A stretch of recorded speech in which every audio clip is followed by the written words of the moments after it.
صفوں میں مل کر کھڑا ہونے کا حکم. رسول اللہ صلی اللہ علیہ وسلم نے فرمایا سووا صفوفکم فإن تسویۃ الصفوف من اقامت الصلاۃ. اپنی صفوں کو برابر کرو.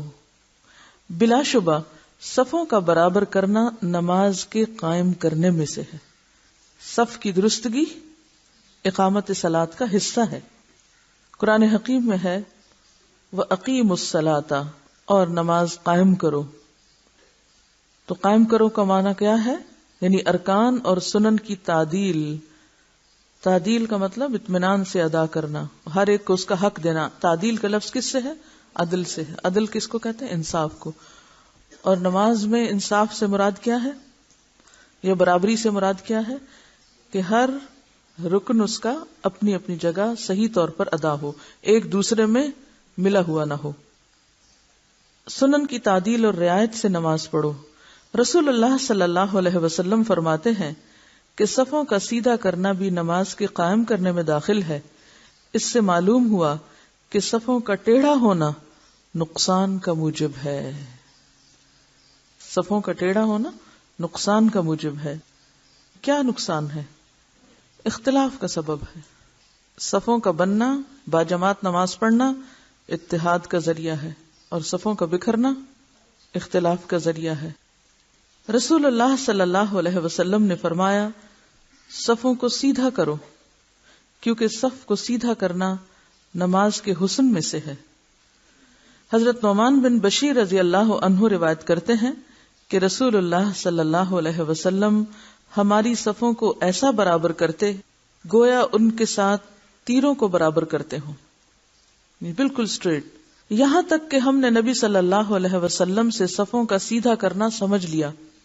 یعنی یہ بھی باقاعدہ سیکھا، یہ کام بھی سیکھنے سے تعلق رکھتا ہے.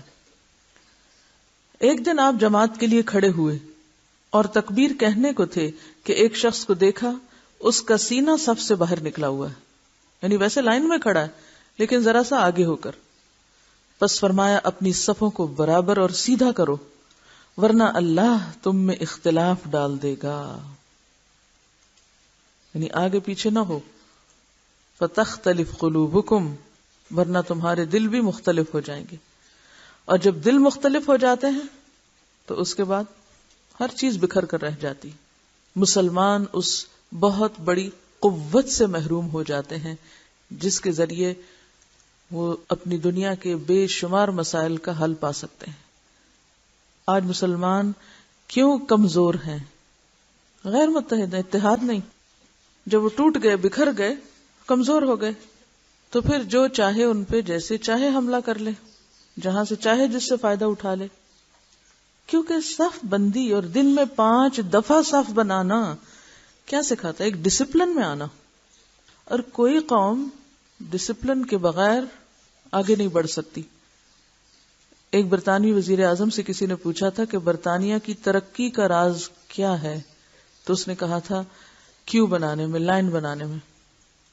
کہ یہ کہیں بھی اکٹھے ہو فوراً لائن بناتے ہیں، اور یہ عملی مظاہرہ ان کے ہاں ہر جگہ دیکھا جا سکتا ہے. اور ہم ہر جگہ بھیڑ ہوتے ہیں، بھیڑ. چاہے ہم کلاس میں بیٹھے ہوں تو بھی ایک بھیڑ نظر آئیں گے، چاہے ہم دروازے سے نکل رہے ہوں تو بھی بھیڑ. ہم میں سے جس کا جو جی چاہتا ہے جہاں جی چاہے کھڑا ہو جائے، جہاں جی چاہے بیٹھ جائے رستے میں، جہاں جی چاہے ہم 2 اور لوگوں کو بھی ساتھ ملنا جلنا شروع کر دیں. کیونکہ شعور کی کمی ہے نا. ہم جانتے ہی نہیں کہ ہمارے اس عمل سے کتنے لوگ تکلیف میں مبتلا ہو گئے، کتنے لوگ مشقت میں پڑ گئے. اگر ہم راستے میں صرف اپنے جوتے تلاش کرنے کے لیے راستہ روک کے کھڑے ہو جائیں، یا خود وہیں کھڑے ہو کے پہننا شروع کر دیں اور پیچھے کی ساری لائن کو روک دیں، اور پھر دوسرا شخص لائن توڑ کے گھس کے باہر نکلنے کی کوشش کرے، اس کو پش کرو، اس کو دھکا دو، تو نتیجہ کیا نکلے گا؟ مذکورہ حدیث کی روح سے صفوں کا سیدھا کرنا نہایت ضروری ہے. اقامت ہو چکنے کے بعد جب صفیں سیدھی، درست اور برابر ہو جائیں تو پھر امام کو تکبیر اولیٰ کہنی چاہیے. کب کہنی چاہیے؟ ہاتھ کھڑا کر کے بتائیں. جی، جب صفیں درست اور برابر ہو جائیں اس وقت امام کو تکبیر کہنی چاہیے. اس سے کیا پتہ چلتا ہے کہ یہ امام کی ذمہ داری میں سے ہے کہ صف سیدھا کرے. اور یہ صرف مسجد کے اندر نہیں بلکہ کلاس روم کے اندر بھی کس کی ذمہ داری ہے؟ استاد کی ذمہ داری ہے. کسی بھی جگہ کہیں پر بھی آپ ہوں، جو بھی ذمہ دار ہیں ان سب کی ذمہ داری ہے کہ جو بھی لوگ ان کے ماتحت ہیں ان سب کو ایک ڈسپلن میں رکھیں، ایک ترتیب میں رکھیں. اور یہی ترتیب ہماری زندگی میں اگر آتی ہے تو ہی ہم اپنے وقت کا بھرپور اور صحیح استعمال کر سکتے ہیں. اگر آپ اپنی کتابیں ترتیب سے نہیں رکھتے، اپنے کاغذ ترتیب سے نہیں رکھتے، اپنے قلم، ہر چیز جو آپ سے متعلق، اپنے لباس، اپنے کپڑے، جو بھی آپ سے متعلق چیزیں ہیں، ان میں اگر ترتیب آپ نہیں رکھتے تو آپ کا آدھا وقت کس میں ضائع ہو جائے گا؟ چیزوں کو ڈھونڈنے میں، یا پھر نہ ملنے کی صورت میں فرسٹریشن، نہ ملنے کی صورت میں غلط چیز کے استعمال میں. تو آپ وہ نہیں کر سکیں گے جو آپ کر سکتے ہیں یا آپ کو کرنا چاہیے. بعض لوگ لکھتے وقت بھی بالکل بے اعتدالی کو ثبوت دیتے ہیں. کوئی لائن کے اوپر لکھ رہے ہیں، کوئی لائن کے بیچ میں لکھ رہے ہیں، کوئی گیپ چھوڑ کے لکھ رہے ہیں، بس لکھتے چلے جا رہے ہیں اس لیے کہ اصل مقصود ان کے نزدیک لکھنا ہے. یہ نہیں دیکھنا کہ پیراگراف بنا ہے یا نہیں، لائن کہاں سے شروع ہو رہی ہے، کہاں اینڈ ہو رہی ہے، کیونکہ کسی چیز میں ترتیب ہے ہی نہیں. کچن دیکھ لو تو بے ترتیب، کمرہ بیڈ روم دیکھ لو تو بے ترتیب، الماری کھولو تو بے ترتیب، واش روم تو بے ترتیب، ہر چیز بے ترتیب. تو جب زندگی میں بے ترتیبی آ جاتی ہے، آپ آرگنائزڈ نہیں ہیں پرسنل لیول پر، تو آپ اجتماعی زندگی میں کبھی بھی آرگنائزڈ نہیں ہو سکتے. اور اگر آپ خود نہیں ہیں تو آپ کسی کو بھی نہیں کر سکتے. اور پھر دین کا کام، یعنی اللہ کی مسجد سے ترتیب شروع ہوتی ہے، اللہ کے گھر سے ترتیب شروع ہوتی ہے، قبلہ ترتیب قائم کرنے کے لیے ہے. تو یہ ترتیب اگر ہمارے دین کے پہلے رکن سے شروع ہو رہی ہے تو اس کا دائرہ کار کہاں تک پھر جاتا ہوگا؟ آخر تک. ہر چیز میں ترتیب. تو آج ہمیں صرف نماز میں نہیں بلکہ اپنی زندگی کی باقی تمام چیزوں کا جائزہ لینا ہے. اپنی ساری بلانگنگس، اپنے دراز، اپنے الماری، اپنے کپڑے، اپنے ہر چیز. اور اگر آپ ایک دن میں سب کچھ نہیں کر سکتے تو دن مقرر کر لیا کریں. آج کے دن میں اپنی الماری ٹھیک کروں گی، آج کے دن کچن کی ترتیب. کیونکہ ایسا شخص جو چیز اٹھاتا ایک جگہ سے ہے، رکھتا دوسری جگہ ہے، وہ کس قدر اذیت کا باعث بنتا ہے دوسروں کے لیے بھی. یعنی وہ صرف اپنا وقت ضائع کرنے کا مجرم نہیں، وہ سارے متعلقین کا وقت ضائع کرنے کا مجرم ہے. علامہ اقبال کہتے ہیں، مسلمانوں میں خون باقی نہیں ہے، محبت کا جنون باقی نہیں ہے. جس میں خون نہ ہو وہ کون ہوتا ہے؟ اگر آپ کے جسم سے خون نکل جائے ایک مطلوبہ مقدار سے تو کیا ہوتا ہے؟ مر جاتے نا. خون نکلنے سے مرتے ہیں کہ نہیں؟ وہ کہتے ہیں مسلمانوں میں خون باقی نہیں ہے، محبت کا جنون باقی نہیں ہے. یعنی کسی کام کے کرنے کے پیچھے جذبہ ہی نہیں کوئی. وجہ کیا ہے؟ صفیں کج، صفیں ٹیڑھی ہیں، دل پریشان. جب کوئی چیز ترتیب سے نہیں تو آپ کیا نظر آئیں گے؟ پریشان ہی نا. کوئی کام آپ نے کیا ہی نہیں تو آپ کو پریشانی ہی ہوگی. آپ کو یہ نہیں پتا آپ کو پہلے کیا کرنا ہے، بعد میں کیا کرنا ہے، اس کے بعد کیا کرنا ہے. نہ آپ کے اوقات کی ترتیب ہے، نہ آپ کے لباس کی ترتیب ہے، نہ آپ کے بالوں کی ترتیب ہے، نہ آپ کے کاموں کی ترتیب ہے. تو پھر کبھی کوئی کوسے گا آپ کو، کبھی کوئی پوچھے گا آپ کو، تو نتیجہ کیا ہوگا؟ دل پریشان رہے گا سارا وقت. شوہر گھر میں آئے گا تو وہ دو سنائے گا کہ تم نے یہ کام کیوں نہیں کیا. بچے ہیں تو وہ سر کھائیں گے یہ کام کیوں نہیں ہوا ہمارا. آپ کسی کے بھی کام کے نہیں ہیں. پھر چاہے آپ کتنے بڑے بڑے خواب دیکھتے رہیں کہ آپ یہ بھی کر لیں گے اور وہ بھی کر سکیں گے، کچھ نہیں کر سکیں گے.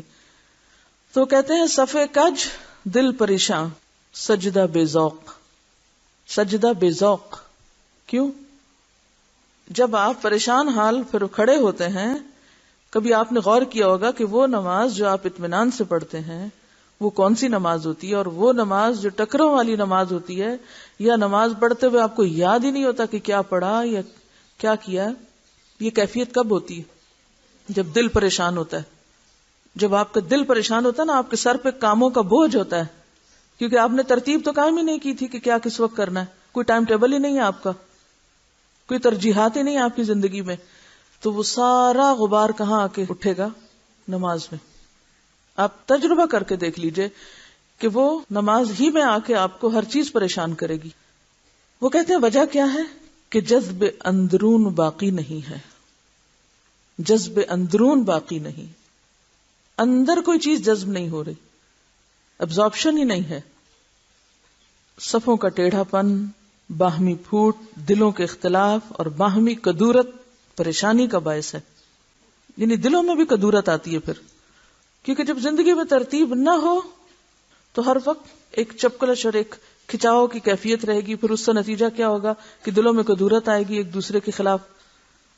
حضرت انس رضی اللہ عنہ روایت کرتے ہیں کہ رسول اللہ صلی اللہ علیہ وسلم نے فرمایا، اپنی صفیں ملی ہوئی رکھو، اپنی صفیں ملی ہوئی رکھو، یعنی کندھے سے کندھا اور قدم سے قدم ملا کر کھڑے ہو، اور صفوں کے درمیان نزدیکی کرو. اس کا کیا مطلب ہے؟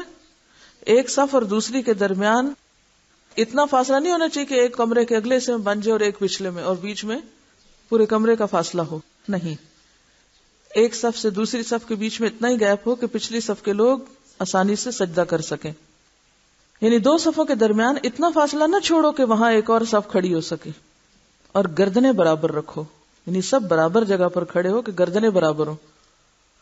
قسم ہے اس ذات کی جس کے ہاتھ میں میری جان ہے، تحقیق میں شیطان دیکھتا ہوں، میں شیطان کو دیکھتا ہوں جو صف کے شگافوں میں داخل ہوتا ہے